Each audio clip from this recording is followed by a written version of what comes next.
Our author and speaker today, Tyler Durman.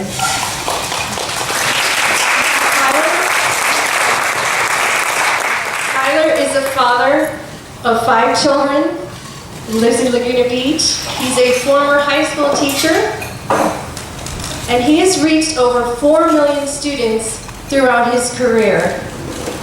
He's an author of this bestseller, Counterintuitive. I tell you, I read this, 3 years ago, and I told my son, fact check this, is this true? And it was. And it'll be in the back, and Tyler will tell you more about that. Everyone, Tyler Durman.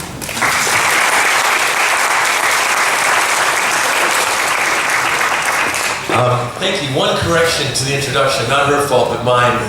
Kristen and I actually have 4 great kids, and this other kid. No, we actually have 5 pretty good kids. They just take turns being jerks. So we're in it with you, and actually Kristen's here, which is pretty fun. We live in Laguna Beach, as you heard, and normally, like next week, I'm in Canada all week, and so it's just so fun to get up and drive here and be here, see some friends. So this is Kristen right here, this woman. Yeah, she's my favorite. Okay, so my friends are continually doing this to me. Hey Tyler, are you going to be up in the San Francisco Bay Area anytime soon? Invariably the answer is yes, or Phoenix, or wherever it is.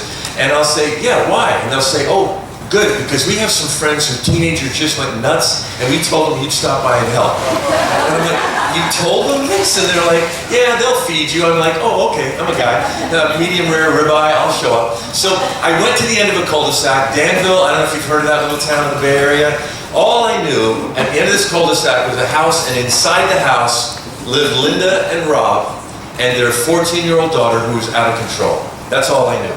And so I rang the doorbell, and Linda answered the door, and she could fit into this crowd very well. She answered the door, welcomed me in. As we walked into the kitchen, she said, hey Tyler, my husband will be here in a few minutes. He just called, he's stuck in traffic, but anyway, here's some lemonade. We sit down at the kitchen island. She slides some scissors aside, slides some lemonade toward me, and I thought we were going to small talk till Rob got there. That's not what she had in mind. She dove in immediately. She said, Tyler, I can't wait for Rob. She said, last Friday morning, I was chasing my daughter Heather around this kitchen island, screaming like a lunatic with those scissors in my hand. I was like, what happened? She said, it started upstairs, and I know I shouldn't have, but I'm just done. I'm sick of the disrespect. She came out of her bedroom, and I said, Heather, you cannot wear that top to school. Go change. And Heather said, why? What? She said, that's a cover-up for a bathing suit. You're not going to wear that over a bra. Take it off and put something else on. She said, Heather looked me in the eye and said, what are you going to do about it? I'm not doing that. Whatever. Turned her back and walked away. I said, you kidding? She goes, no, it's pretty out of control. She said, I went after her. I knew I shouldn't have, but I went after her. She saw me coming. She started running. I started running. We ran down the stairs. We get to the kitchen. She starts going around the island. I was chasing her around the island. I saw the drawer was open. I saw the scissors, and I thought, that'll teach her. I'll cut it off. She'll never define me again. I said, well, what ended up happening? She said, she's really fast. And then something changed in the room. I wish you could have been there. She looked down, and I could feel the embarrassment coming off of her, and I was struck by the fact that this woman's in incredible pain, overwhelmed. I mean, can you imagine? And maybe you can. And she was wondering, I could tell, whether I was going to judge her. And I felt incredible empathy for her. She looked up at me to see my reaction, and I said, next time you ought to trip her on the stairs. And she laughed. She was relieved I wasn't going to judge her. And I began to empathize and say, I'm sorry for what you're up against, but we were interrupted because the screen door opened and in walked Rob. And as soon as I saw him, I knew he didn't want to be there. Why? He's a man. Women, thank you for coming tonight today. We knew you would come. You always show up to these things. Dads who are here, I'm proud of you. We're seeing an upsurge of men showing up for these kinds of things. On behalf of the men who are here, if they're in a relationship with a woman, I want to say something to the women. If you're in a relationship with a man and you hand us a book, like on marriage or romance or something like that, we know what you mean. But you might as well just say, you're a failure, read this, right? And so you can imagine how Rob must have felt walking in there with a stranger in his kitchen to tell him how to raise his daughter. He was kind, he was polite, he smiled, greeted me, kissed his wife, sat down, looked at the scissors and said, "She told you?" I said, "Yes," and then I switched it up on them. I tricked them. I said, "Hey, you guys, I spent most of my life in Hawaii, my adult life. Would it be okay if we didn't sit and talk here? What do you say we go for a walk?" I love being outside. You can see the relief wash over Rob's face, and so he went to change quick out of his scrubs and to come back, and I want to tell you I had a secondary agenda for why I wanted to go for a walk. I told them the secondary part later. I had a hidden agenda, and it had nothing to do with wanting to be outside. I love being outside. It's one of the reasons I love this town. I love the schools because kids got to be outside going all over. It's an amazing community to be in. As you know, that's why you live here. And for the people who just moved here, raise their hand, welcome. We're so glad you're here. It can be overwhelming to move to a new town. And there's people, I don't know all of them, some of them I'm sure aren't very friendly, but most of these people are incredibly friendly. So yeah, get involved. We moved here about 6-7 years ago. Anyway, so we just love being here. I want to tell you the real reason I wanted to go for a walk with Linda and Rob. But before I do that, I need to mention this. If you have a child who is approaching puberty, even if they're in elementary, actually raise your hand if you have a kid in elementary school. Put your hand up. Okay, a bunch of you. Awesome. This is going to be so helpful as you create a culture in your home. Secondly, how about middle school? Raise your hand if you got, okay, some of you have more than one kid. And how about high school? Some of you have too many kids. Okay. Yeah, don't do that. Kristen and I have a blended family. We have 3 left at home. We have a senior at the high school. That's Caleb. He's our easiest kid. Shut up, you have a favorite kid. Anyway, and then we have Brooke, who's 15 and a half in the high school, and then we have little Jake. He's our adopted son, Filipino, and he's over at El Moro in 5th grade. So we're in this thing, and anyway, the reason I mention all that is to let you know that today what I'm going to be doing is I'm going to be helping you prepare for the teenage years and helping you walk through them with sanity and joy and hopefully a lot of laughter around your table.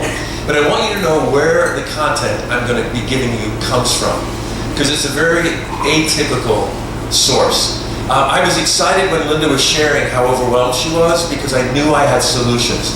And it's not because I'm smart, it's because I have a very unique opportunity. And here's the opportunity. Everything I'm going to be sharing with you today comes from this unique source. When I speak to students, I spoke to almost 20,000 students in the month of August. Most of them middle school and high school. Typically after I speak, students will stand in line to talk to me, and they will tell me just routinely, "Tyler, my best friend doesn't know this. Can I tell you something?" And so I hear things teenagers, preteens never tell anybody. I used to think I must have a special gift, because they'd open up to me. Then I just realized I don't know their friends, parents, or teachers, and I'm going to leave town. So I'm a safe resource. It happened yesterday. I was up in, where was I yesterday? Mission Viejo. I don't have a good brain. She does. So I got to speak to several kids. In fact, one girl wanted to speak to me after the morning assembly, and she couldn't. And I did parents last night there, and she walked from her house to be there so she could talk to me afterwards. Going through some hard things, her dad's not involved in her life. So anyway, I hear these great things. I started noticing that I was learning things that I never learned in my master's program, I never learned as a former teacher, I never learned in the counseling study, I never learned in a book. And that's why I'm excited to be with you today, because we're here to give you solutions and hope, and give you a bigger way to look at your role in your kid's life and to understand what their needs really are. Well, the reason I wanted to go for the walk is this. It's a little piece of research that really changed the game for Kristen and I with our family. Now, I don't know if you're going to believe this, and if you don't, I can get you the data, but it has been proven that sometimes males and females misunderstand each other. I know, isn't that weird? I knew you wouldn't believe it. So what these smart social scientists did is they got together and they thought, what if we could figure out how to bridge the gap? What if we could find out how females communicate with each other, how males communicate with each other? We could write some books, help people make a lot of money. They had 3 books that went to the top of the New York Times bestseller list. One of them is called Gender and Discourse. It's a kind of a tedious clinical book, but in the middle is this golden piece of data and research that I wanted to share with you. And it's the reason I wanted to go for a walk with Linda and Rob. Here it is. What they did is they thought, let's start young. We'll get girls to show up to a friendship study with their best female friend. We'll get boys with their best male friend. All they'll know is it's about friendship. So they decided to start young. They wanted to learn how girls and boys communicate with their peers at an early age. So they got girls who were 6, 12, 16, and 25 to be involved in the study, boys 6, 12, 16, and 25. And if you were in the study and you showed up, they would say this to you. Hey, we're so grateful you're here. It's our fault. We screwed up. We're running a little late. Would you do us a favor? If you don't mind, maybe 30 minutes or so, if you go grab a seat in that room, there's a couple chairs. We'll come and get you when we're ready. Well, you're smart because, you know, what was in that room was the study. Because human beings, when we know we're being observed, we change our behavior. You ever look at a rearview mirror and see that California Highway Patrol officer? You get 10 and 2, right? Anyway, so watch. The girls went in, and there was 2 chairs. In fact, I'll grab these 2 chairs to help me. There was 2 chairs side by side facing a wall. And what happened with those chairs was fascinating, because what the kids didn't know is there were over 30 high-tech miniature video cameras recording every potential angle. There was a 2-way mirror. The experts are sitting back there. They have their checklists, their computers, and they're looking to see how do girls communicate, how do boys communicate at those different ages. Unobserved, the kids wouldn't know that they were being observed. The girls all walked in, and the researchers got something they were not counting on. They did not have a box to check for this, that it was a game changer. Every female walked into the room and did the same thing, one of 2 things, and it was different than what the males did. Every female walked in, saw the chairs, didn't know they're being watched, and they either turned the chairs to face each other, sat down face to face, and talked. Talk, talk, talk, talk, talk, talk, talk, talk, talk, talk, talk, talk, talk, talk, talk, talk. By the way, the females said 4 times more words during the study than the males did. I'll explain why in a moment. There's a very good reason for it. If the girls didn't turn the chairs before they sat down, watch. They sat down on the chairs as they were, and within about 30 seconds, they turned their bodies, sat on the leg, and faced each other, and talked. Talk, talk, talk, talk, talk, talk, talk, talk, talk, talk, talk, talk. Talk, talk, talk, talk. Anyway, okay, the males came in and did something different. This is what got the researchers' attention. It didn't matter where they did this study on the planet, the ages, every male did something different than the females, and it was the exact same thing. The boys all walked into the room, saw the chairs, sat down, looked at the wall. Every once in a while they mumble something. From time to time, they get a little fraction of eye contact. Every once in a while, they hit each other, bang, right? And so the researchers saw this. They started keeping track. And when they discovered that every male did that, every boy sat shoulder to shoulder. Every female sat face to face. Of course, the conclusion of this research teaches us that females feel most comfortable face to face in communication. Males feel most comfortable shoulder to shoulder. I'll prove it to you from your own life in a moment. I was skeptical of this research until I realized the most significant conversations I've had with my sons have been in the car. In the car. Why? Shoulder to shoulder. I wanted to go for a walk with Linda and Rob because Linda had already opened up, and I wanted Rob to be in the best position to open up as well. I'm going to move this thing because it's right in your way. That's terrible. You're going to get a neck ache. Here, we'll do that. Good. You're like on a school district thing, right? We don't want you to have a neck ache, okay? You got enough headaches. Okay, all right, watch. So here's what happens. Oh, a fascinating thing happens with females. Watch me. This will ring true to you. When females are comfortable, they're face to face. When females get upset with somebody, what do? I'm done. Don't even talk to my hand, right? Females go shoulder to shoulder when they're mad. Males, exact opposite. When we're comfortable, we're shoulder to shoulder. When we get upset with somebody, what do? You want a piece of this? Face to face in the male world is confrontation. Notice, not better or worse, but we're different. The way we're wired is different. And we need to acknowledge this. And it's important. Kristen, like Jakey, he's like all testosterone. He's like a 6-pack when he was in like 3rd grade. He eats donuts and he's got I hate him. Anyway, so watch what Kristen would go in to discipline him in the bedroom, and she'd be frustrated. And everything I'm going to say about Kristen today, she's given me permission to, by the way, because I'm scared of her. Okay, so I'm really not, because I can take her. Okay, so Did I say that out loud in front of important people? Okay, so what happens is this. Hang with me, my brain doesn't work in a regular way. She would go in the room and I would hear her frustrated, going, Jake, don't look at me like that. Take that scowl off. Jake, that is disrespectful. Do not look. And she'd come out all frustrated. And then I'd go in and it would go really well. And I'd think, well, I do have a best-selling parenting book, you know.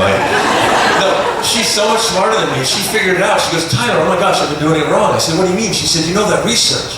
She was going in, and as a female, she was trying to resolve conflict the way females do. She was going in face to face. And in Jake's little male brain, although he couldn't articulate it, he would feel like that was a confrontation, so he would steal up. And he would, you know, and I'd go in, I'm just a guy, I'd sit on the bed next to him, look at the floor, and go, so Jake, what's going on? And pretty quickly he would melt into me.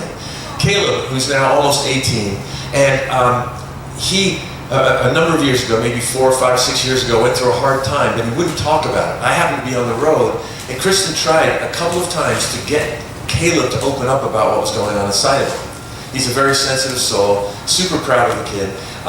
But he just wouldn't talk about it. And then Kristen remembered the research. She went into his room one night and sat on the floor in front of the dresser and said, hey buddy, come sit next to me. He said, why? She said, just sit next to me. He's like, that's weird, why? And she said, just sit down. And he sat down and within a minute burst into tears and opened up. Why? Shoulder to shoulder. It makes a profound difference. I said I'd prove it to you from your own life. I was in Canada last February. It's cold up there. And I came down, and it was one of those unseasonably warm weekends. Table Rock Beach was packed. I went to jump in the water, came out, and saw something I'd never noticed before.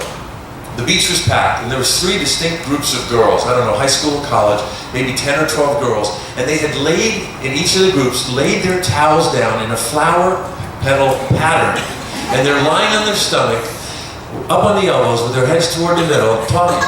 And it dawned on me, I've never seen a group of guys on the beach do this once in my life. Why? Face to face.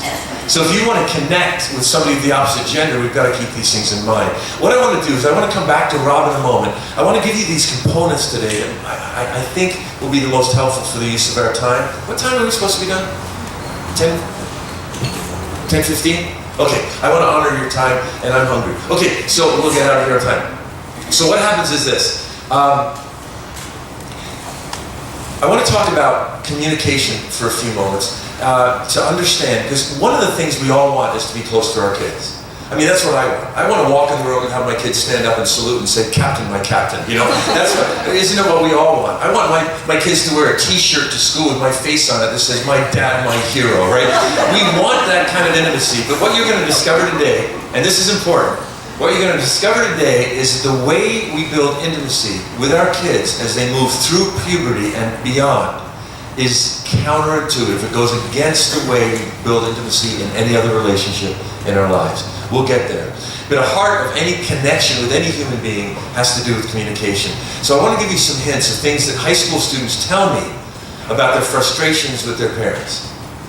And again, if you just have elementary school kids, you're the ones who are in luck today because you get to establish and maybe alter the culture of your home to prepare for the teenage years.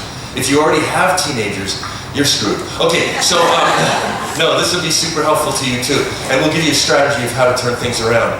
But in this world of communication, a teenage boy told me this, I guess it was 3 weeks ago. I was in Denver, Colorado, and I just finished speaking. He waited to talk to me, and he was talking about having a problem with his mom. And by the way, if your kids are rebellious, this is what I hear from rebellious kids. They say this to me regularly. Tyler, my parents and I, we fight all the time. It's just all argument, slam doors. And then they'll say, I just want to be close to them, but I don't know how. So even rebellious kids want to be connected to us. And this boy said, things are really bad. And I said, well, how about this? How about you go to your mom, and in any human relationship, the way we get them to move towards us is to move towards them in humility. So I said, what if you apologize to your mom? And he said, I hate apologizing to my mom. I said, why? He said, she never believes me. And I knew why, and I'm going to tell you why. What happens is females resolve conflict differently than males do. And I want to share that with you quickly on this whiteboard. Can you see it? It's right here? Okay, here we go. better speakers do stuff on like PowerPoint and stuff, but I'm not that good. Okay, so females resolve conflict in a very interesting pattern. And I'll do it up top here. Things are good at the top, things are bad at the bottom. Females get into conflict in a certain pattern, and they get out of it in a certain pattern. So, I can't do that again. All right, so this is the pattern, the females. First of all, everything's great, they're face to face. Someone gets mad at somebody else, they go shoulder to shoulder. They turn away from each other, as we've already said. And then they will stop talking to each other. Now, I said earlier that females use 4 times more words on a given routine day than a male would use. Right here, I want to tell you why. Males, we do one thing when we communicate. And it's very straightforward. It's different than females. We just transfer information. I got something in my head, I want to put it in your head, I'm done. Picture a glass of water and an empty glass. If this is a guy and this is you, they just want to pour that information into your head, put the glasses down, and walk away. Okay, it's a very simple process. Females are great at transferring information, but females do 2 things males don't regularly do. The first thing females do that's not typically male, after transferring the information, is, and while doing that, they will actually talk about how they feel about the information, those emotional words. And then, secondly, they will do something that's very uncharacteristic for males, although there are exceptions, is females will figure out how they feel by talking about the information. Females have been known to actually contradict themselves within the context of the same conversation because they're trying to they're putting on like different emotions. Is this how I feel? Maybe it is. Oh, maybe he is a jerk, right? Whatever it might be. And so this is confusing to males because we don't do that. And I'm terrible at this because Kristen and I will have a disagreement and she'll say something and then she'll say something that contradicts it. And like her girlfriends are great. She could say it and figure it out and contradict herself in that. Like maybe this is how I feel, maybe this is how, and her girlfriends are like, oh, okay, oh, yeah, oh, that makes sense. Me, I'm just like, make up your mind. And we'll have an argument and I'll go, well, hold on one second. You just said this, but 10 minutes ago you said this. Which is it, right? Which isn't fair to me because I know the research, because she's a girl, she gets to figure it out as she talks through it. Males don't do that. So what happens in the conflict, they've gone shoulder to shoulder, they've stopped talking, and then this happens. It has been proven that sometimes when one girl is mad at a second girl, she'll actually talk to a third girl about the second girl behind her back. I knew that would surprise you. And so, watch. So they've got to talk, and they're going to talk and talk and talk and talk. Oh, that's what she said? Oh my gosh, she shouldn't have said that. I thought it was secret. And they get to the bottom and it's really bad. And then what happens next is very beautiful. I'm going to do this quickly. What happens next is one girl will turn to the other girl, look at her and say, hey, I'm sorry. And the other girl will typically go, no, I'm sorry. And so they say sorry, and then they will touch each other. Research indicates at that point they would hug each other, and then they will talk about their feelings. They will touch, and then they will talk and talk and talk and open every file folder within that file folder and circle back and talk and get to the top and say, let's promise to never be mad at each other ever again. They'll hug, and everything's good, for a week. Okay, so let me show you the male chart. I'll actually do it just below here, because it's very different. We need to understand it. This is the male chart. Sorry if you can't see the bottom half, I'm going to need the whole thing, but here it is. This is the male chart of resolving conflict. It goes like this. I'm mad at you, it's all cool. Okay, that's our chart. All right, just 2 dots. It's a quick thing. I borrowed my friend's chainsaw in Hawaii. I borrowed it, I didn't really need it, but I had a branch, I could have just dragged it and dumped it, but I wanted to feel like cool.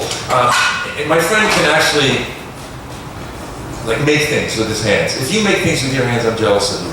My friend can drive by a building, Alan, and he can say, baby, I built that. All I get to say to Kristen is, I said words there. It's not that exciting. So I wanted to play with the chainsaw. I did a dumb thing, I left it out all night, just like he told me not to. It got rusty, I had to go apologize. He loves his chainsaw. I went to his house, Plantation Cottage, and I said, hey Al, you home? He said, yeah, he's in the kitchen.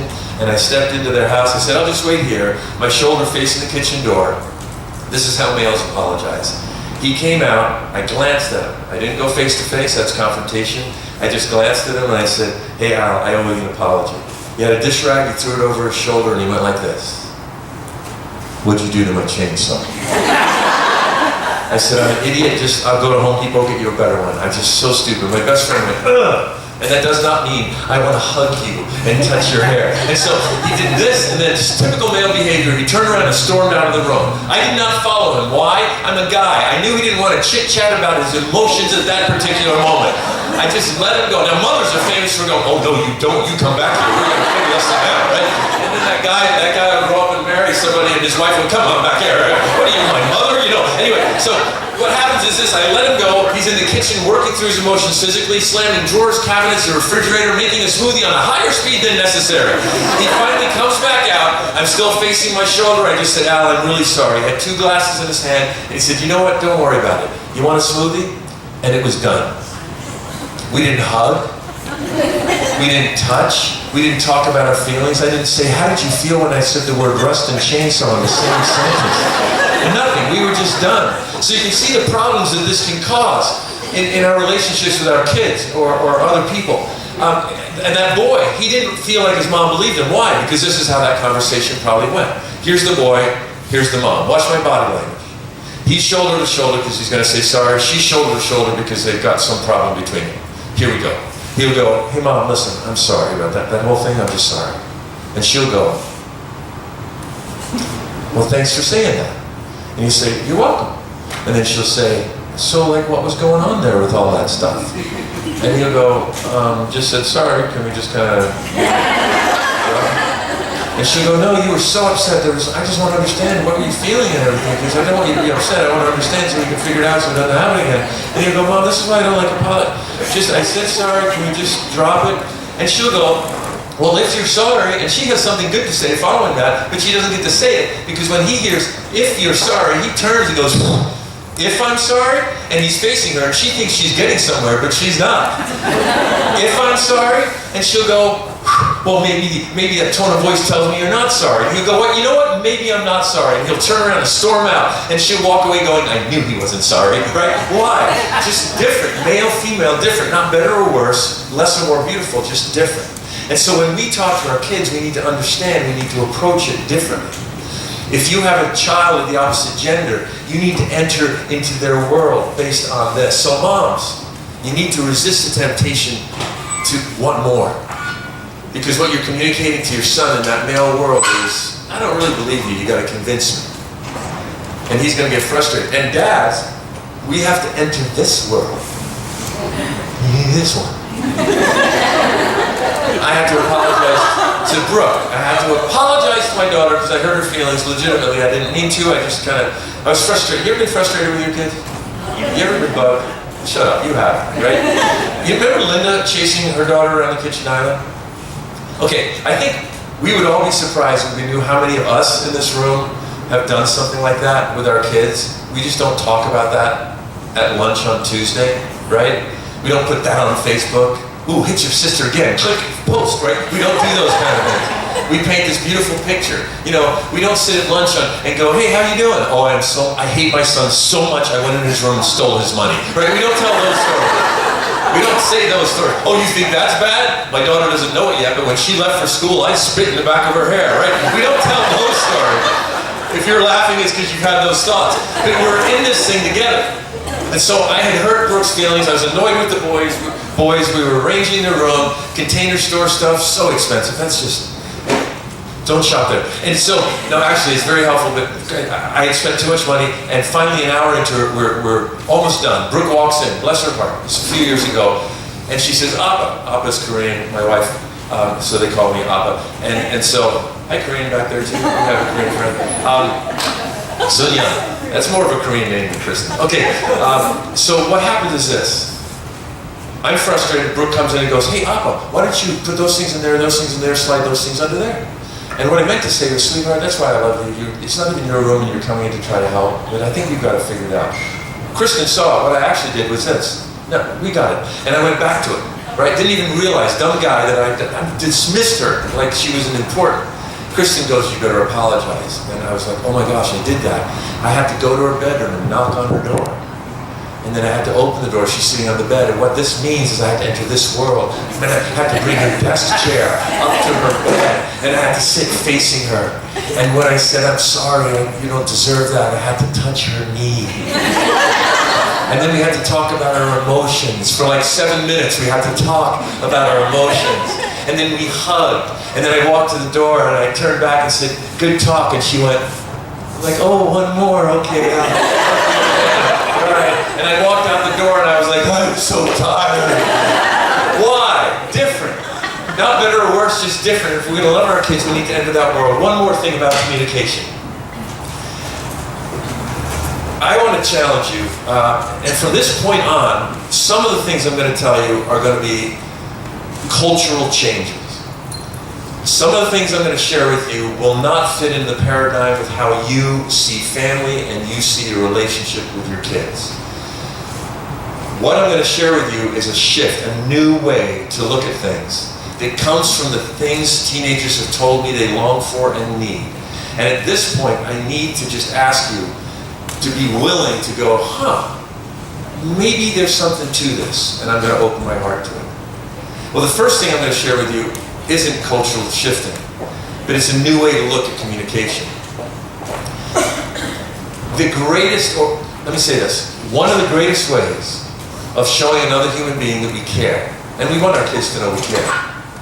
So how do we get them to talk to us and open up to us? They need to know that we care, and the greatest way to show someone you care is to truly listen. But I want to say to you, to truly listen to another human being is incredibly hard. It's hard work. Because think about it, to truly be present with another human being, what it means is we have to put aside our presuppositions, put aside our mental multitasking, we have to put aside our thoughts of where we think they're going, and we have to resist the temptation to jump in and tell them how to fix it. We also have to resist the temptation to say those trite parental things that all of us say, our parents said them. And to truly be present is really hard. Now, I'm not suggesting you should truly be present for your kids all the time. You can't. You can't be truly present for anybody all the time. You'd be exhausted, because that's exhausting work. But we have to look for key moments. Like if you have a kid in elementary school, you can't possibly be focused on everything they say. Because frankly, most of what they say is boring. Jake, he's 11. When I'm alone with him, he will talk and talk and talk and talk and talk and talk. And I'm like, you've done this, Oh yeah, and I'm in the kitchen, yeah. And he'd said this a while back, are you even listening? And I was so busted, and I went, rote memory, yellow bicycle he was talking. Oh yeah, no, I'm listening. You were talking about that kid with a bike? He's like, oh, okay, yeah, great. So, we have to do that, but there are times, and as our kids get older as well, there are times where we have to selectively listen and go, does this kid really have something to say? And be present. Because what we tend to do is not, and it's typical male behavior, is to just jump in and fix it. If Brooke comes home, back when she was in middle school, it's like, how was your day? She goes, oh, I don't know, it's kind of hard. There's this group of girls, and a couple girls, and they're kind of being mean to me. I don't know why they're mad at me, but they're saying stuff that's not true. And so all she wants is for me to go, hey, tell me more. Tell me. And for me to go, I'm so sorry. That must hurt your feelings. Tell me more how you feel. But what I do, typically, is I go, okay, what's the girl's name? Okay, what period is she in? Second period? Okay, the other girl's in second period? No, perfect. Okay, I want you to get there. Right in the beginning of the day, I want you to get there, and before the bell rings, just so she won't have time to say anything back, this is what you're going to say. A, B, and C. Okay, you understand? Come back, let me know how it went. And she walks away, I know, going, he doesn't care. Why? Because I'm trying. Men do this with wives all the time. All they want is empathy. And here's the heart of true listening. Don't miss this. To truly listen, you need to empathize. But that's hard work. To say, what would it be like to be this child in their situation at this moment? Your feelings were hurt by a boy. You're in frickin' second grade. It's going to get worse, right? That's what we think, because we know it is, right? But the truth is, in that second grader's world, that's the most pain they've ever felt, and pain is relative, and we need to really be present in that way. If we want our kids to open up to us, we want to break past the noise and the screens, we need to show them that we care, and listening is one of the greatest ways to do that. If you have a question about any of this, I'll be hanging around afterwards, and so, I'd be happy to talk more about that. Let me move forward. Let's get back to Linda and Rob, because this is going to be the framework we're going to hang the rest of this stuff on. I got to tell you, I am just so honored to get to be in my hometown and speaking to you today, because I know that you love your kids, and it's such a huge thing that you show up this morning. I also want to say this, and I'm not kissing up, but I think it's so cool that the principals are here and the school board people are here. That is amazing, because I would not want their job. I just would not. In fact, I'll go this far. And by the way, I'm not kissing up, because if they never hire me, I'm cool. I got so much work, I don't need them. Okay, they don't even have to like me, I'll be fine with it. But actually, I have a friend, one of them, the doctor from the high school, and he's a doctor. Anyway, he's so cool, I love the guy. But, and we stole him from Dana Hills. I love that. Okay, so, but you guys, thank you for coming. The biggest problem, principals, I have friends who are principals, the biggest problem they have is with parents. They did not ask me to say this. In fact, they may wish I didn't say this. But the number one problem they have is with parents, because parents don't understand the things I'm about to share with you. Parents are doing what their intuition tells them that they should do, but it's not good for kids, it's not good for the family, it's not good for schools, and it's not good for the culture. So here we go. This is a part where I'm going to open, hopefully, some things that you're going to go, oh, I'm not sure how I feel about that. But just open your heart to it. I think it will ring true to you. By the way, what I'm about to share with you for the rest of our time are the things that helped Linda and Rob turn their relationship around with their daughter, Heather. I'll jump to the end of that right now, just so it's not hanging. A year after we had that conversation, they did 2 conversations with their daughter. They had 2 conversations you should have with your kids. I hope to get to both of them today. They had those 2 conversations, and things changed. She started testing them, but they stood firm in the framework I'm about to give you. And a year afterwards, Rob called me all choked up. He said, you'll never guess what happened. I said, what? He goes, she broke up with that boy. And I was like, that's good, right? He's like, yeah, that's so good. And then he got more choked up, and he said, when Linda asked why she broke up with him, Heather said, it's because I want to date somebody more like Dad. So they had their daughter back. So we're walking down the street from their house. Let's pretend this chair is Linda and Rob's house. We leave, Rob opens up, and he says this, I don't blame Linda for the scissors. I said, why? He says, I've been avoiding my daughter for months because I'm afraid I'll say or do something I regret. And then he said something Linda hadn't heard. He said, there's a family that lives down the street. We come to the end of the cul-de-sac to come home. Every day I drive past that home, and the truth is, I am jealous of those people. And Linda, I hope this doesn't hurt your feelings, but I routinely wish I could trade families. I wish that was my family. I said, how come? He said, they have 3 teenagers, and their family is like perfect. And I thought, what I always think about when I hear about a perfect family, they're a Frankfurt drug cartel. They're making meth in the tub. There are no perfect families.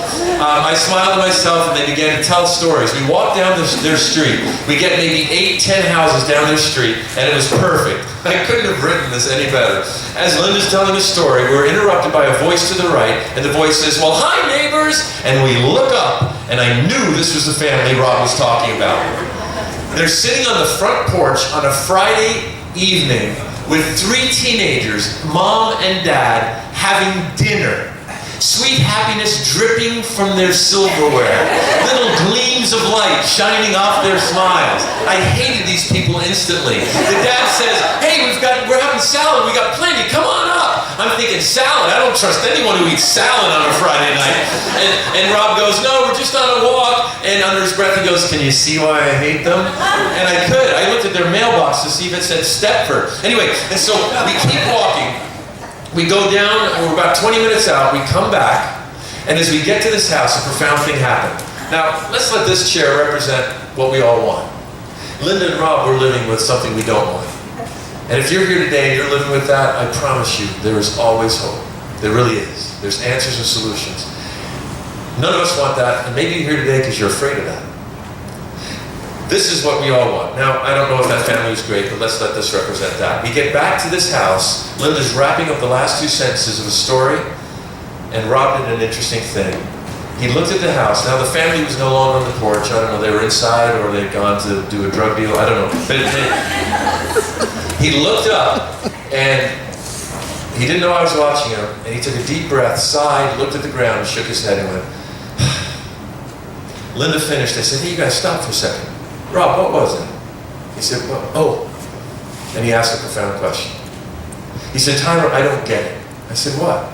He said, we love our daughter at least as much as they love their kids. So how come we end up with that and they end up with that? Linda stepped forward and said, every decision we made as parents, Tyler, has been because we love our daughter. So? And I looked at them on the street and I said, well, you guys get it, right? He said, what? I said, it's not about love. He said, well, what do you mean? I said, it's not about love. They said, how can it not be about love? I said, well, it's important to be nurturing and to listen and have empathy and to be present with our kids. All that is loving. But the answer isn't love. I said, and I explained that every family I've ever worked with in crisis, with a preteen or a teenager, every single parent I've ever worked with, and I'm working with some right now, every single family, those parents love their kids enough to die for them. It's not about love. They said, well, what is it about? I said, well, let's walk towards your house. And we did. We had a whiles to go, a bunch of houses. And I said, let's let every step we take in that direction represent a parenting choice. Linda's very astute. She stopped and she said, hold on, you guys stop. I said, you're saying we ended up with the problems we have with Heather because we've made bad choices? And I really wanted that ribeye. No, you know what was beautiful about that moment is Linda and Rob had something going for them. Linda and Rob were suffering.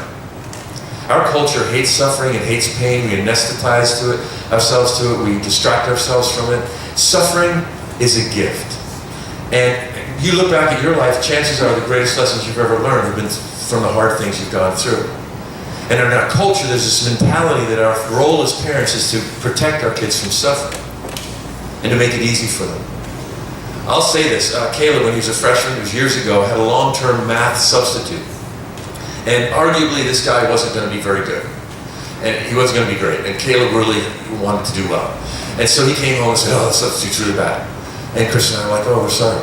And then a couple weeks later, a week and a half later, he goes, all my friends' parents are transferring them out of the class. Can you transfer me? And we could have made the call. But we looked at each other, exchanged a look, and nodded, and then I said, nope. He said, why? I said, we're not going to take you out of there. How come? That's not fair. And had to resist saying the thing that we all want to say when their kids say that's not fair. I don't even have to tell you what it is, do I? Because you said it. Because that makes it trite. That minimizes what Caleb's saying. Oh, I wanted to go, hey buddy, wait till you grow up. You're going to discover how unfair life is. You know, this is a cakewalk. But what we decided to say is, Caleb, we're not going to transfer you. Because one day you're going to have a boss, or a college roommate, or a middle manager, or a partner, who's going to be not good at what they do. And so what we're going to do is leave you in that class, even though it's going to be harder, because we're going to help you figure out how to make this relationship work with you and this substitute, this long-term guy, because that's what you need to learn. We're going to teach you how to make this a win-win, how to win him over and how to still learn at the same time. So Caleb came out of that class and he did pretty well, and then the new teacher came in and the regular teacher, and it was fine. And you can't have perfect long-term subs, and that's the future of life. You can't have perfect everybody who you work with. You get the point. Early suffering is less painful suffering. Linda and Rob thought their job was to protect Heather from all suffering. And it seems intuitively correct, doesn't it? Well, watch me. I told Linda and Rob this. This is visual. You have to look up for this. What I told Linda and Rob was that, yeah, bad choices take parents in this direction, and good choices take us in this direction. It's pretty obvious, right? But here's the trick. No parent does this. Bad choice, bad choice, bad choice. Check it out. We're screwing up our kids. Call grandma. Right? Nobody does that. They smiled on the street, and then I said, this is how it works. And I turned, and I looked at the good house, and I said, we're all looking this way. All of us want that. It's just that some of us are doing this, and we don't realize it until our kids go through puberty, and what used to work doesn't work anymore. But it gets deeper.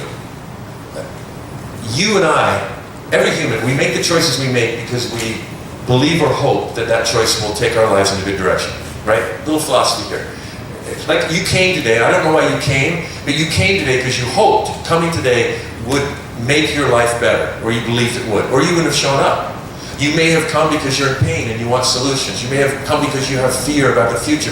You may have come just because you're a great parent and you want to be better and you're open to anything. You may have come because you had a fight with your spouse before leaving to come. And if you're here with your spouse, then maybe they said to you right when you're about to leave, well, yeah, in the middle of the fight, well, I'm going to that parenting thing. And you're like, crap, now I've got to go too, or I'm going to be in trouble for that. Whatever reason you came here today, you came because you hoped or believed it would take your life in this direction. But here's the trick, watch me.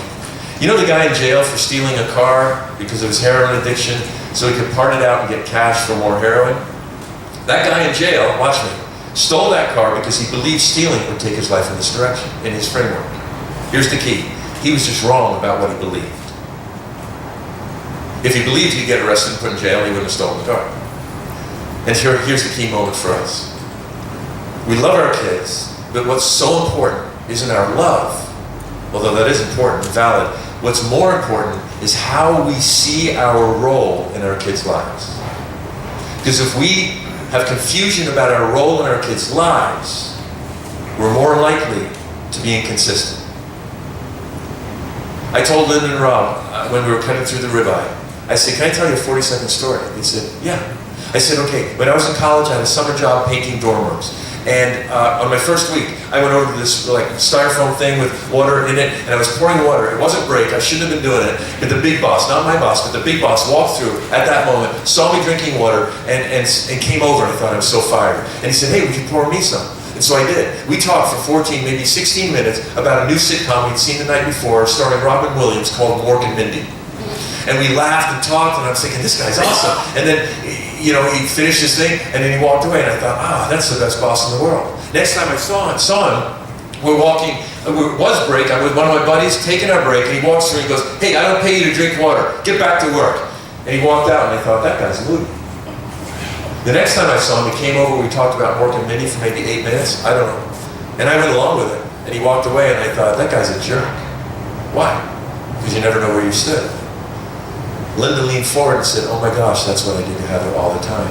You see, Linda didn't have clarity on her role in her daughter's life, and so it was inconsistent. It depended on how she felt at the moment or the circumstances. And this is what happened. Linda and Rob would say, this is the way it is. You don't talk to us like this, you have respect, whatever it is. But then they want to be close to their daughter, right? And so what would happen is they would look the other way sometimes. Well, I don't want an argument today. I'm just too tired. I just want. But then eventually it would build up inside of them, and they would explode on her. And she would look at him understandably and resent them. I didn't blame her for her resentment because she never knew where she stood because they didn't have clarity on their role. And that's what I want to help all of us think through right now, because how we see our role is incredibly important. So Linda and Rob were making a classic mistake in my experience. It's the same mistake almost every family I've ever worked with in crisis made, and it's this. They believed that they had a child-centered home. They believed their job in their daughter's life was to have the adults revolve their lives around the needs of their child. Are you with me for this? There's a cultural shift that has happened, and that cultural shift that happened was, it began in the 60s. Homes used to be adult-centered places, where the lives of the adults didn't revolve around the wants and needs of the child. Of course, there's times where our kids absolutely need us to serve them, otherwise when they're little they will die. So we have to serve them. But when that doesn't change, what happens is we end up creating these homes that revolve around the needs of the kids. I'm just going to say it categorically. Child-centered homes are not good for the child, for the parent, for the school, for the culture. I believe the hope that America has is that, I was on a TV show in Canada, and it was one of those, like, what was it called? The Social, it's like The View. And I was on the 4 million viewers, and it was a cool opportunity. The next guest, by the way, was Hugh Jackman. And I got to meet him, and some of the women are like, talk more about that. In fact, I called Kristen, and I was like, you'll never guess who it was. Because he's, free pass. Anyway, so, if you don't know what that means, I can't really help you. But okay, so he's our free pass. But anyway, I told him that, actually, and he goes, are we supposed to fight now? Anyway, he's a great guy. But the first question they asked me was this. Do you think this whole thing about entitled young people has to do with parenting?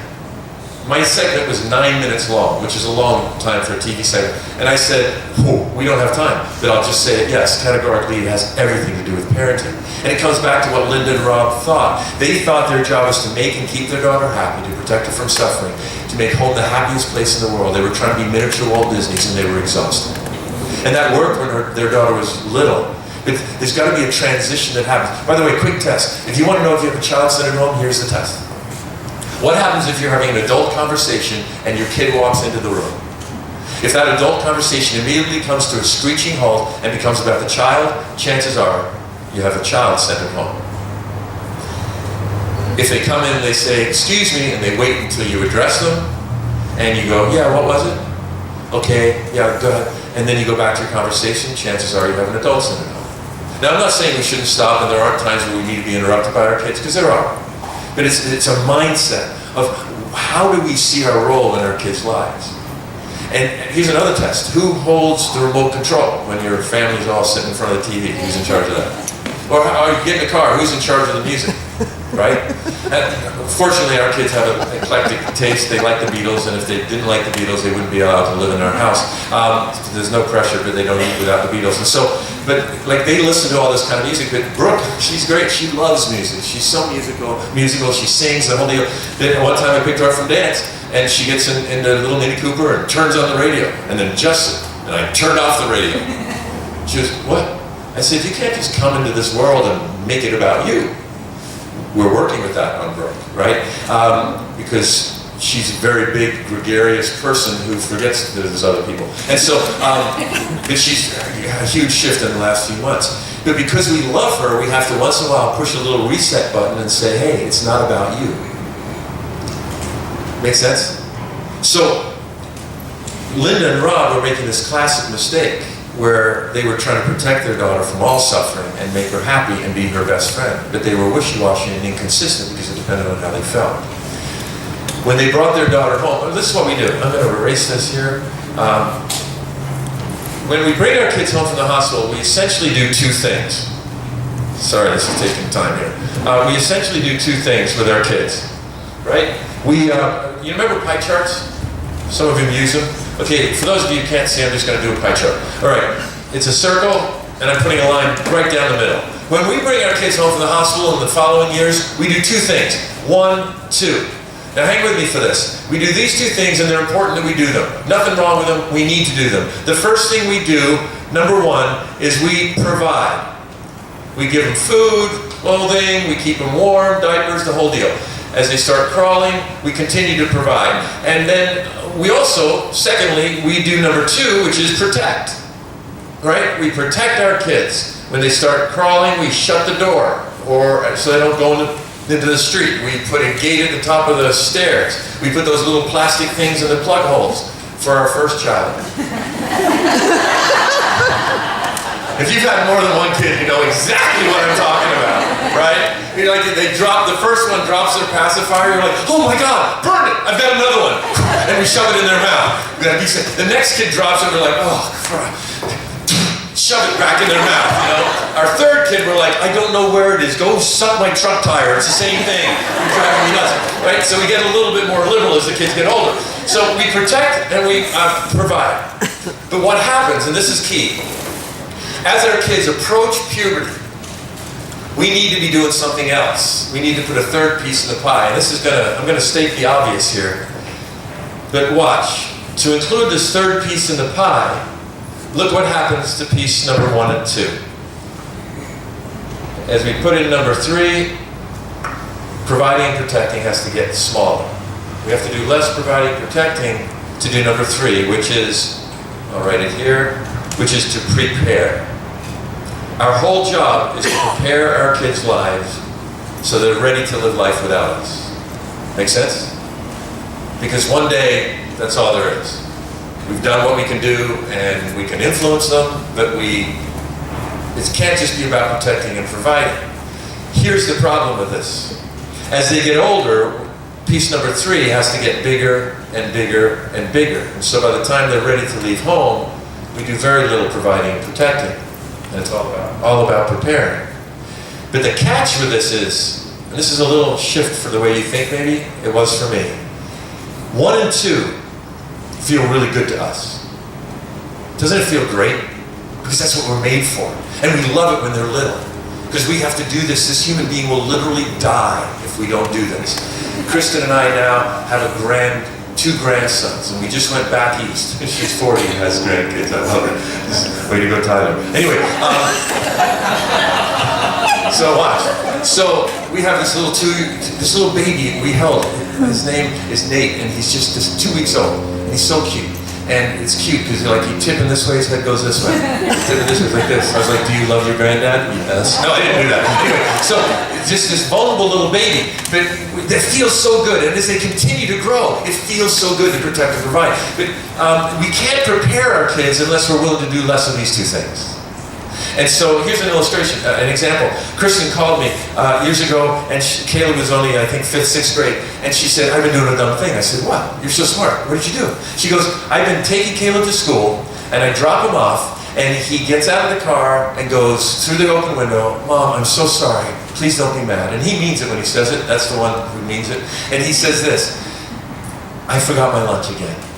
And so what she would routinely do is she'd give him a lecture, and then go home, get his lunch, and bring it back to school. I said, you've been doing that?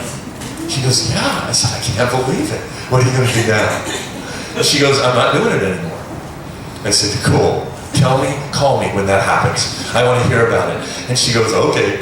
And so a few weeks later, the phone rings, and it's Kristen, and she's kind of choked up. And she's not given to be choked up about little things, so I thought it must be a huge deal, but it does make sense. Watch what happens. What happened that morning, she told me, that Caleb's lunch thing. I said, why are you choked up? And she explained what happened is he got out through the open back window of the car. He said, Mom, please don't be mad. I'm so sorry. And she said, listen, Caleb, I'm sorry, buddy, but I'm not going to go home and get your lunch today. And he said, you're not? She said, no. Why? It's your job to remember your lunch, not mine. You've got to be responsible for that. He goes, well, can I have some money? She said, we give you allowance. Do you have any of that? He said, no. She goes, well, I guess you're not going to eat today. He goes, really? She goes, yeah, I'm sorry, buddy. She starts to pull away, and everything was fine till then for her heart. Until she started to pull away, Caleb moved to the front window. And it's a school zone, so as he pulled away, he went like this. As she accelerates, he literally said these words, why won't you help me? Oh my gosh, everything inside my wife is built to protect and to provide, and to not, but here's how smart she is. She's got to prepare him, and unless she wants to be bringing lunch to him in college, she's got to start preparing him. Does this make sense? But it doesn't feel good to us. It's counterintuitive. And here's the fact. The things that take us in this direction, many of them, when it comes to preteens and teenagers, if not most of them, are completely counterintuitive. It made sense to Linda and Rob to want to be their daughter's best friend. Doesn't that seem logical? But as I said, you build intimacy with preteens and teenagers differently than any other relationship in your life. And here's why. Even the most sophisticated teenager is like barbecue chicken. Oh, we're done. We're going to end early. No, let me finish that thought. Teenagers are like barbecue chicken. Just because they look done on the outside doesn't mean they're done on the inside. And teenagers have lingering childhood needs that will not go away until their frontal lobe stops growing in their mid to late 20s. And if you're preparing an elementary school kid and you're looking into the future, what's going to happen, if you haven't had the experience yet, is all of a sudden their voices, their bodies, their minds are going to change. Their frontal lobe is going to get into a growth spurt that is unparalleled in their life. They're going to start seeing nuances. They're going to start seeing the gray areas. Elementary school, it's all easy. There's good guys and bad guys. They love their teachers. Why? Because it's my teacher. Hey, Mom, it's Teacher Appreciation Day. Can we buy her a car? Right? Then they get to middle school, it's like, I hate my history teacher. Right? Why?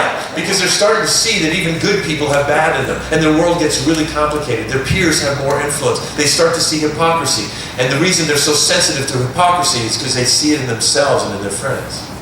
And it makes them feel very insecure. So they make this giant transition, and now it's a game changer. Everything has changed.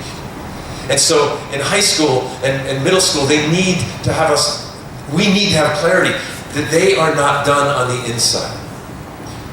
I watched the homecoming at the high school, and the student body president won homecoming king, right? What's his name?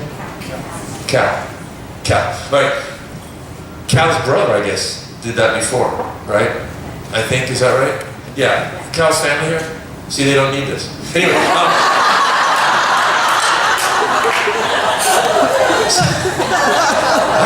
you guys are going to be this much fun. I really did.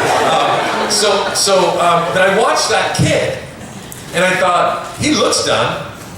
You talk to him, he would feel done. He's articulate, he's smart, he's a leader, he wears deodorant. He seems to be completely finished, but he's not.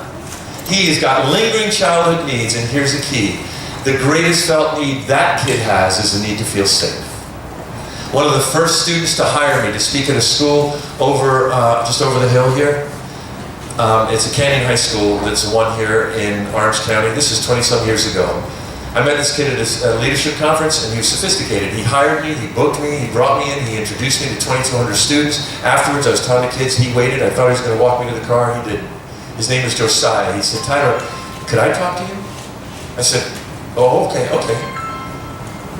We went up to the top of the stairs, and he said, sometimes I leave my cell phone on in meetings, and I feel really bad about that. I said, that's horrible. That's socially just horrible.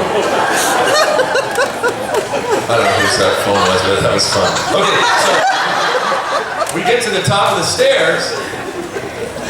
I got in trouble a lot when I was in high school. Can you sense that for me? Yeah. Anyway, so the top of the stairs, even though I'm sorry, bleachers. He goes, can we go up there? We went up the bleachers, higher than the top of this tent, against the back wall. We sat down shoulder to shoulder. It was just intuitive. We hadn't done the research yet.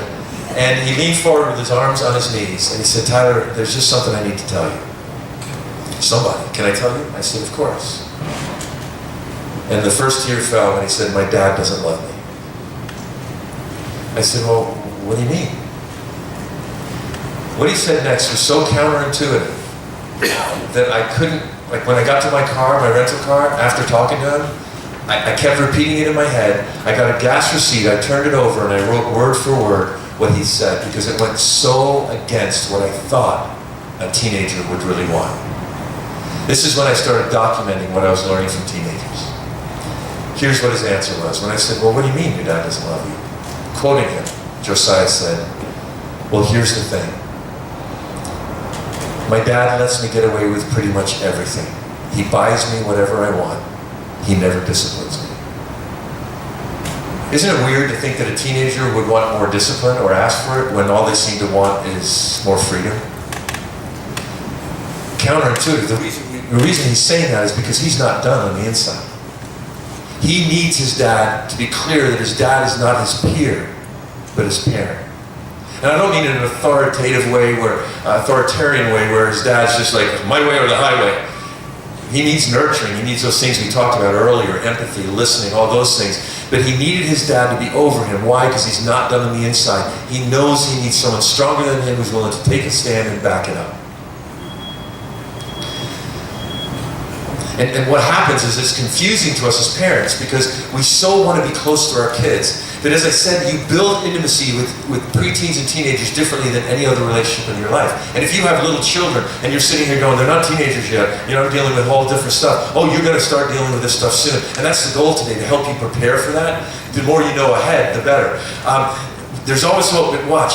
What Josiah wanted was somebody to be willing to say, I don't care if you don't like me right now. Because my job is to prepare you, not to be your pal. I built my career on what I'm about to say. And Krista and I practice this, we agree on this, and we practice this in our home. It's this belief. This is worth writing down. Teenagers and preteens and children. Kids want to respect us more than they want to like us. I'll say it again. Kids want to respect us more than like us. And here's the caveat. If we're desperately trying to get them to like us, they won't respect us. And if they don't respect us, they'll never like us. So if I want to be friends with somebody, I would come at it like this. Like if I wanted, like Doc Durman, if I wanted to be his pal, and I kind of feel like we know each other from the old days and we've had some great conversations. But if like when I met him, I thought, this guy's cool. And he lives sort of nearby over in Dana or wherever. And so I was like, if I came home and I was like, Kristen, we're gonna hang out. This guy's really cool. If we got together and I was like, hey, let's hang out. He's like, cool. And I said, what do you want to do? And he said, I like to surf. I would probably go, because I want to be friends, because we're peers. I'd want to go, oh, let's go. I love surfing. Let's do it. We want to surf tomorrow. I wouldn't do this. Oh, surfing, yeah, I like surfing, but I'm into soccer. So I tell you what, we're not going to surf today. In fact, I got tickets for the Galaxy. We're going to go watch the Galaxy play today. I bought you some indoor soccer shoes because later today we're going to play indoor soccer together and we're going to sit and watch Premier League at night. No, I wouldn't do that. Why? No one wants to be that guy's friend, right? He'd be like, yeah, no. Why? I need to come to him like this, as a peer. I wouldn't come to him like this. And what happens because of all the relationships in our lives, we deal with people as peers. And this is the shift, the cultural shift that I was talking about earlier. We need to understand that our kids don't want us to be their peer. They need us to be their parent. Which means, if we want intimacy with our kids, we can't be desperately trying to be their best friend. We can't look the other way when they go against something that we have a stand on. Because they will lose respect for us and that will destroy your relationship with your kid.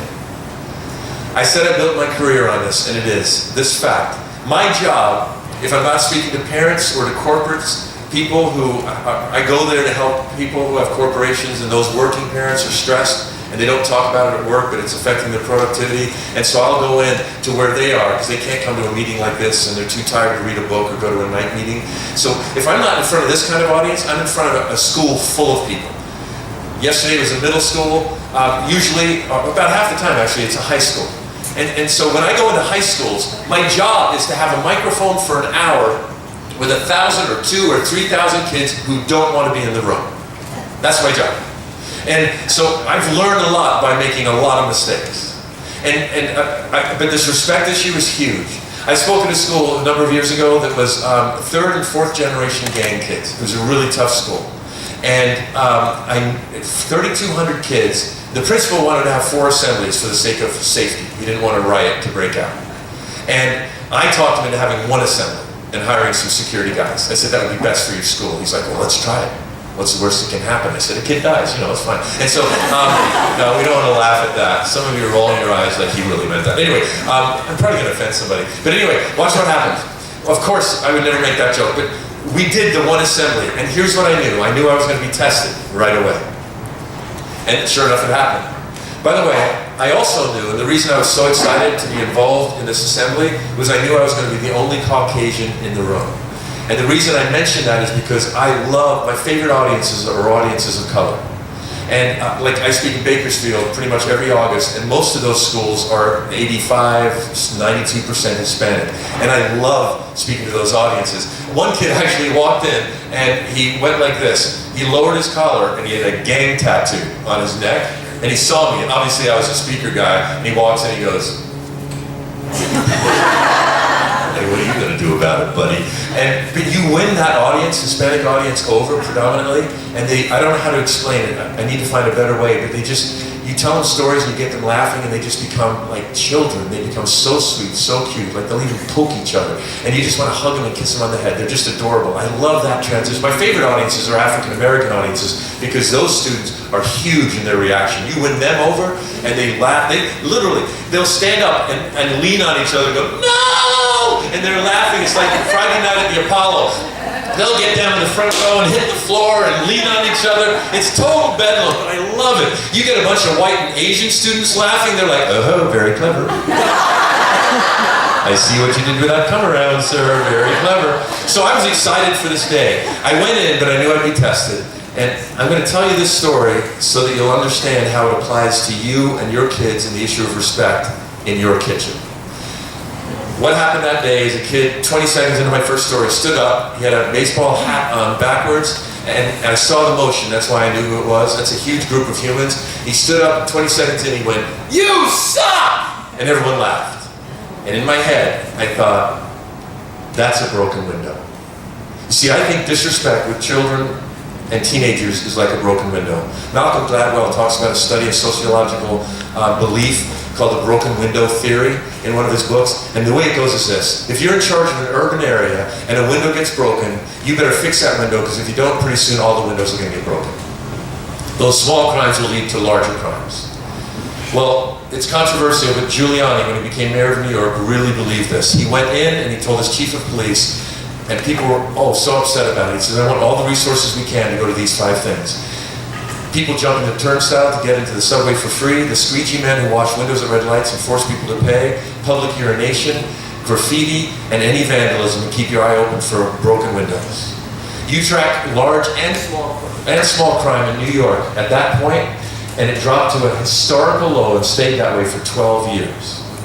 Now, I don't know what I think about the broken window theory, but I do know this. I do know that when it comes to teenagers, when there's disrespect, preteens, when there's disrespect, that we better deal with that. And that day I had to deal with that, because if I didn't deal with that broken window, pretty soon all the windows are going to get broken. And so this is how, I used to make the mistake of coming at it like a Peter, and I would say something like this: oh, I remember going through puberty, and everyone would laugh. And then I go, oh, you haven't gone through it yet? Everyone would laugh. And I go, just don't interrupt us, please. But that's me doing this. Pretty soon the windows kept breaking. I figured out how to do it. This is how I do it now. I'll lower the microphone, knowing everyone's going to lean forward to hear what's the guy going to do. And I said, young man, and there's tension in the air. I've been speaking 20 seconds and there's tension in the air. I used to hate these moments, but I love them now, because I know this is my greatest opportunity to win respect of everyone in that room. I said, young man, look at me, with the hat, look at me. If you interrupt us again, I'm going to stop and I'm going to kick you out, and here's why. I don't care if you listen, it's not going to hurt my feelings, but I'm not going to let you get in the way of the important things I'm going to say and having the people around you hear it. So don't test me, I'll kick you out. Do you understand? Look at me, do you understand? That day he went, whatever. And that was a fine line. In the circumstances, I thought, well, I'll give him some grace. I said, okay, but just don't test me, I will kick you out. Went back to my story. Typically, a minute later, I will come back in a situation like that, and I will interrupt myself, and I'll say something like this: hey, you guys, I just want to stop. Young man with the hat, I just wanted to tell you, man to man, I'm so proud of you for the way you just responded to my discipline with respect. In fact, this might sound corny to you, but would you all clap and thank him for the way he just responded to me? You see what I've done is I've made him the hero of the story. I'm not on his back, I'm on his side. It's not personal. And then typically the crowd will clap, the kid will stand up and go, thank you, thank you. And then as he sits down, the clapping goes away, I will say, just don't test me. And then I jump back into my story. And it works. I'll tell you why in a second. That day I didn't even have a chance to come back, because 20 seconds after the first time, he yelled something else. And so what did I have to do? We had to kick him out. It took 2 full minutes to get him out. The principal finally had to go up there to grab him. I've been speaking 40 seconds completely now. I've disciplined a kid and now I'm kicking him out. You think that would be the end of the world? I tell you this because when that kid was taken out, it happens at least 80% of the time. On the rare occasions I have to kick someone out, that kid was taken out of the gym, the audience broke into applause. At first I thought they were like cheering for him when this started happening, or making fun of me, but then they leaned forward. No more broken windows. Why? They respect me, because I'm an adult willing to take a stand on something. But notice what I did, and this is what's good for us in our homes. I gave that kid a bigger reason than my position in his life. I didn't say, hey, I'm a speaker. You don't interrupt me as a speaker, or I'm an adult and you don't act that way in an assembly. But that kid has adults in his life he doesn't respect. So that's not going to work. So what did I do? I gave him a bigger reason. And that bigger reason was what? Remember it?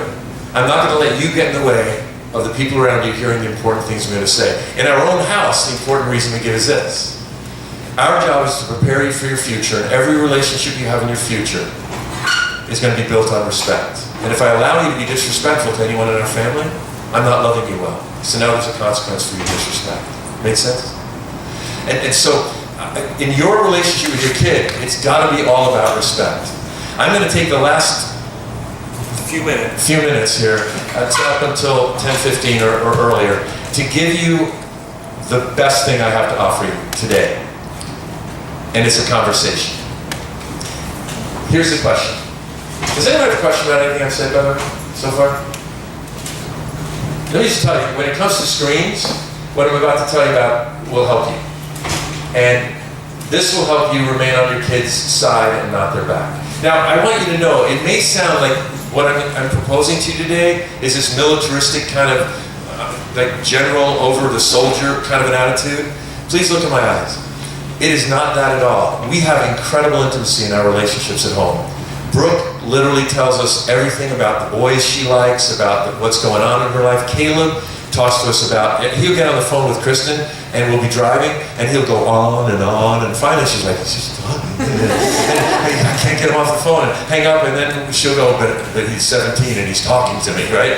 And so we have great intimacy, but it's definitely not built on us being pals. It's built on us being parents. and on a non-child-sending home. By the way, your kids should have chores and they should not be paid for them.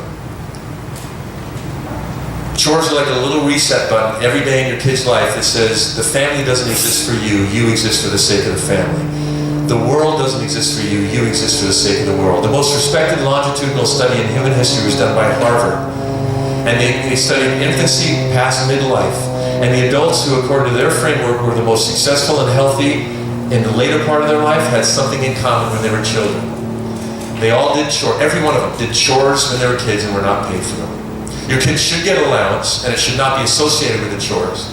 But they should be allowed to succeed and fail with that allowance money, because that's how they're going to learn to be responsible with money. Anyway, so here's the conversation. What do you do if your kid wants more freedom than they're ready for? I was in Canada speaking, 450 parents. This is one of my first speeches. I must not be very good because my wife is walking out. See ya. And so, what's what happened? She's heard it before. So, watch. There's a poster as big as a screen when I walked into the room. It had a picture, a giant picture of my face and then the words teenage expert. And I was like, crap, I've only spoken to like 30 to 40,000 kids. I was no expert. I thought I got to do my hour and then get out of here. Well, I did my hour. They laughed. They're super nice. They're Canadians. What are they going to do? They say hi and they apologize for everything. So, the sweetest people in the world, the funniest humans in the world, sitting in the front row, like right where you are, at the end. I said, well, thank you. They're about to clap. I'm like, yes, I'm getting out of here. This dad in the front went. And I was like, oh no. I said, yes. He said, my daughter is 14. She wants a boyfriend. I don't think she's ready. She's angry and I'm afraid I'm losing her. Am I doing the right thing? 450 parents went like this. And I realized they all had their own version of the same question. What do you do when your teenager wants more freedom than they're ready for? That dad didn't want his daughter to have a boyfriend. So how do you handle that when she really wants it without losing it? I don't remember what I said to that dad, but this last 12 minutes is going to be golden for you. Because that night in the hotel, I remember thinking I owed that dad more. I'm going to start listening to teenagers so I can find an answer to that. And if you're in the sun and you need to move, there's places where there's no sun, feel free to move, because I know that's brutal. Horrible to live where there's so much sun. And so, I started listening to teenagers. The first thing I heard from teenagers was discouraging to me. Because I would ask them, by the way, the number one thing teenagers talk to me about is their relationship with their parents. Number two is their relationships with other people, romance or friendships. Parents is the number one thing. So I started asking kids about this freedom issue. And the first thing I learned was that when their parents didn't give them freedom, they felt like their parents didn't trust them. And I knew that was a problem because if you don't feel trusted, you're less likely to be trustworthy, right? And so I was discouraged. But then, I won't even take you through the whole journey. I'll just give you a solution. I'm going to erase this because it's a conversation that you can have. By the way, this is in the book. There's two conversations I mentioned earlier. We do not have time to get to both of them. The first conversation is a reset conversation. How do you reset your relationship with your kid? How do you take it from where it was to where it should be? Especially if your kid doesn't even want to sit down and talk to you. Like, whatever, I don't want to talk to you. How do you do that? There's an answer that I learned in the book, specifically 6 things you need to say to your kids, and they'll be involved in the conversation. It begins with an apology, with you taking responsibility for whatever's out of control in your family, because you're the adult. It's not you against them, it's you saying, hey, we got to adjust things. Change is coming. Anyway, step by step, you're going to test me, I'm not going to take it personal. It's the only way you're going to know where you stand, etc. That's in the book. This conversation I can give you right now, and here it is. We sat Caleb down his 13th birthday at the dining kitchen table and said, Caleb, you just turned 13. He goes, am I in trouble? We said, no, it's your 13th birthday, so we wanted to celebrate. We've got great news. He said, what? I said, Krista and I were both talking, I'll use my voice. I said, Caleb, we want you to have total freedom. He sat up straighter. He goes, what? I said, yeah, our goal is the same as your goal. We want you to have total freedom. He goes, why? I said, because that would make our lives heavenly. He goes, what? Our lives as parents would be so awesome. If you were so responsible, we didn't have to have any rules or expectations. You were just responsible. I said, it'd be so cool. It'd be good for us, good for you. And we want you to have total freedom as soon as possible. He goes, really? What do I have to do? I said, it's simple. Watch. I said, remember when you were little and I had a piece of paper, had a bunch of paper. We recycle, so it's okay. I had this piece of paper, and in the circle I wrote the word play. I said, Caleb, remember when you were little, we had a fence around the play area? He said, yes. I said, why did we have that fence? And I drew a picture of a street and wrote the word splat. He said, oh, so we wouldn't run in the street and get killed. I said, exactly. I said, do we have a fence around the play area now? He said, no. I said, why? He said, because we're smart enough not to run into the street. I said, exactly. Every expectation we have, and this is the key, every expectation we have in your life is like that fence. It's there to protect you and give you opportunity to have joy in life and to protect you from other things. He said, okay. I wanted to make it sink in, so I got a new piece of paper and I drew a new circle. And I said, Caleb, remember in 5th, 6th grade how homework was a pain in the neck for everybody in this family because you hated homework? He'd come home, I've been thinking all day, right? And I don't want to do my own, or I forgot I have a vocab. I said, it was a problem, so what do we do? And I wrote the words homework first. He goes, oh yeah, I had to come home and I had to do my homework before I got to play. I said, well actually you came home, had a snack, then you did your chores, because family first, chores before school, and then you did your homework before you could play. I said, why do we do that? And I wrote the word fail. He said, oh, so I wouldn't fail in school. I said, exactly. And then I said, do you still have to do your homework first? You're in 8th grade. He said, no. I said, in fact, you're on the honor roll. He said, yeah. I said, do we even ask you about your homework? He said, sometimes, but not usually. And you do it whenever you want. And you know why? This is the cool part. I erased a little of this and I said, Caleb, every fence we put up in your life has a gate. And if you show us you're responsible for the freedom you have, we will give you, open that gate and give you more freedom. And I drew a bigger circle and I wrote the words more freedom in that bigger circle. I said, so now you do your homework whenever you want. Why? Because you showed us you were responsible for the freedom you have. So there's a gate in every fence. He goes, can I have an iPhone? I got a new piece of paper. And I drew a picture of a circle, and in that circle, I drew a picture of a flip phone.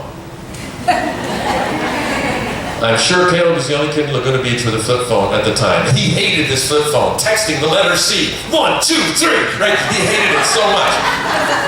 All his friends had the slide-up phone or the iPhone or whatever. He wanted one so bad. I said, Caleb, you can totally have an iPhone. He goes, what do I have to do? I said, you have to be responsible with this phone.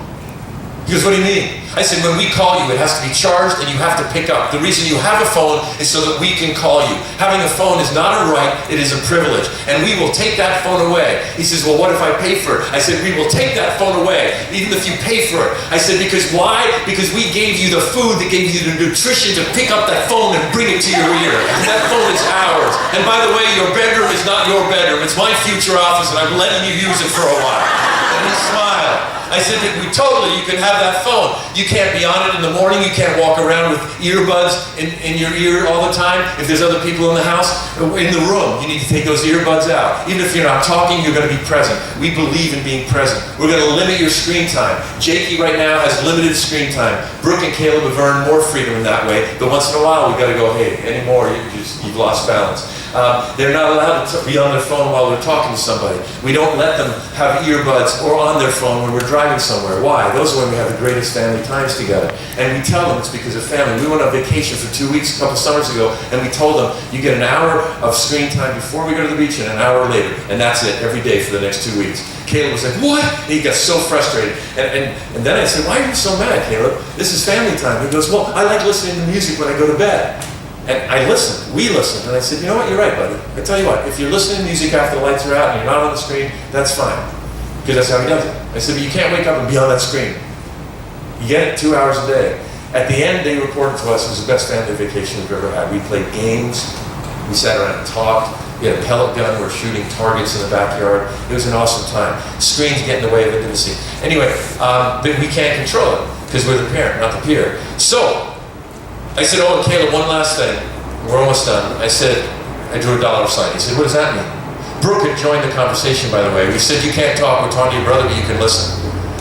And he goes, what does $1 mean? I said, you have to pay for the phone.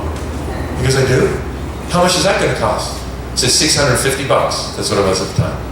He goes, I don't have that kind of money. I said, we've been giving you allowance, birthday money. Brooke goes, I have $822. She loves saving, the potential of buying things. Which brings up an important point. Freedom is not about a magical age. A younger child might earn freedom that an older child has not earned yet. Why? Because it's not based on your age. It's based on you showing us you're ready for the freedom you already have. The beautiful thing about this is it's not us arbitrarily giving or taking away freedom. It's about their behavior. They are in charge of this freedom. It means it's not adversarial. It means we're on your side. Literally, we want you to have total freedom. We are cheering for you to show us you can handle this so you can get more freedom, because when you turn 18, there's not going to be any more fencing. Make sense? So you can't be mad at us for lack of freedom. But we as parents need to be willing to give them freedom. And that's just the part of preparing them that is scary. Because it's scary, to toss your kid the car keys. Right?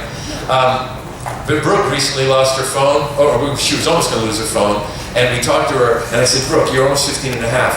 You can't deal with this phone. Kristen actually said the first part, you can't be responsible for this phone? How do you think we're going to let you have a car to drive?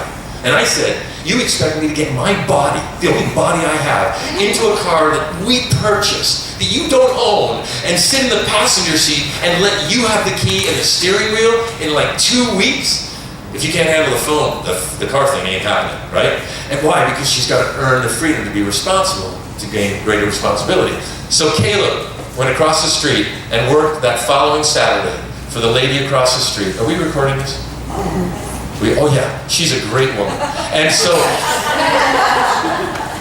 she needed some yard work to be done. Thank you. And so Caleb went over and worked for 5 hours and made $50 that following Saturday. He was on his way to his iPhone. This is the key. He got his iPhone. And this is the conclusion, but the most important part of this whole thing. He got his iPhone and he was excited. You want to motivate your kid towards something? Freedom is the greatest thing they need. This sentence is probably the most important one I'm going to say. Teenagers and preteens need the hope that they can affect the amount of freedom they have in their life. They need the hope that they can influence the amount of freedom they have, because if they don't feel they can influence, that will lead to rebellion. It's like dancing with them and they don't want to dance anymore. You're like, no, stay close, dance. I'm going to control everything. They're eventually going to push your way through rebellion. Caleb got his iPhone, but here's the trick. Brooke came home a little later and said, guess what Caleb's friends told me? I said, what? She said, Caleb's in leadership class, been taking his iPhone, telling the teacher he doesn't feel good, going into the bathroom, sitting in the stall and playing Madden football for 20 minutes. She goes, what are you going to do? I said, well, I'm not big on tattling, but I'm thrilled to have the information. She goes, can I listen? I said, yes, but I do it from the other side of the living room. Caleb walked in, I said, how's school? He goes, good. I said, how's leadership? He goes, good. I said, how's Madden football? Did Brooke tell you? He exploded. Did you know that the part of the human brain that's open to persuasion literally shuts down when you're angry or defensive for 20 minutes? Lectures don't work with teenagers, consequences do. Lectures are white noise, they're not even taking it in. So they just know how to nod and smile until you shut up and they get back to their life. Lectures don't work. Have you ever lectured your kid over and over about the same thing? It's proof. Lectures don't work. Consequences do. So I said, Caleb, go to your room and I'll be in 22 minutes. So once his brain had calmed down, well, he needed more time that day, and this is the key here. I said, Caleb, it's funny that you're madder at your sister than you are at yourself. He said, why? I said, because lying is a non-negotiable in our family, and you lied to your teacher, you lied to the kids in your class, you lied to us through hiding this. And the beautiful thing that happened next was Caleb reached into his pocket, took out his iPhone. I didn't have to ask him, and he handed it to me. Why? Because we have taught our kids, this is a culture, we use this language, that the gates swing both ways. And if you earn a freedom, and then you show you're not ready for it, you lose that freedom. Right? And the beautiful thing about this is we don't have to freak out when our kids screw up, because it's just a mistake. It's just a mistake. So we get to say, you earned that freedom, we're really proud of you for that, but now you've shown you're not ready for it yet, so we'll just back you through that gate. You lose that freedom for a while. But this is key. We will give you every chance to regain our trust. We'll give you every chance. We don't need to lecture them. You've broken our trust. How can I ever trust you again? We need to give them the hope that they can win that trust back. And we've taught our kids, and thank God for all the chances I have to listen to teenagers, because they're the ones who taught me this. We've taught our kids the best way to regain a freedom you've lost is by how you handle the loss of that freedom. It tells us a lot about whether you're ready to regain it. For Caleb, it's not about the phone, it's about the lying. Brooke lost her phone because she lied. She was on Instagram, supposed to be doing homework. She lied, but she wasn't on it. She lost her phone. She wasn't as smart as Caleb back then. She is now. Caleb didn't say, how long are you going to keep my phone? Because he knew that it would have been longer if he asked that, because that's about the phone. And then the whole 8 days he didn't have a phone, he didn't say a word about it. Brooke, we took her phone away. And the first thing she said, how long are you going to keep it? And I was like, cha-ching, more now. You know, it's going to be a little longer. And then I came to Brooke and I said, Brooke, why did we take away your phone a few days later? She goes, because I was on Instagram? I said, no. Think again, because there's more to it. And then she'd walk through the house like this. Well, I don't know what my friends are doing this weekend because we communicate through Snapchat and I guess I've never known how to socialize. And we realized it wasn't, in her mind, it was all about the phone until she could sit down and we said, why did you lose your phone? And she was able to say, well, you know what, I lied to you. And I also shouldn't have been on the phone when I was. I gave it too much power. When she could put it into her own words like that, and we're like, okay, now we're getting somewhere. Now we're going to watch your behavior and let you regain the phone. Does that make sense? I could go on and on for hours. I literally have the next 4 books outlined in my head.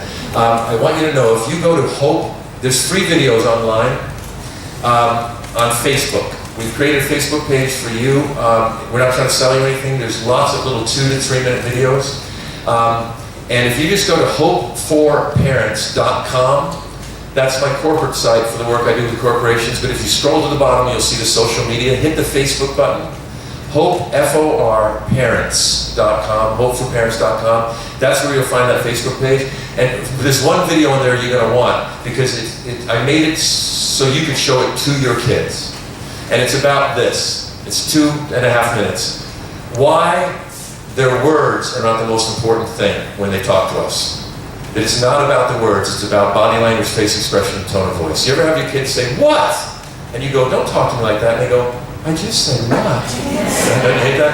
Well, this video will give you a framework to talk to them about it. All right? The book, by the way, has that other conversation and lots more stuff we couldn't get to today.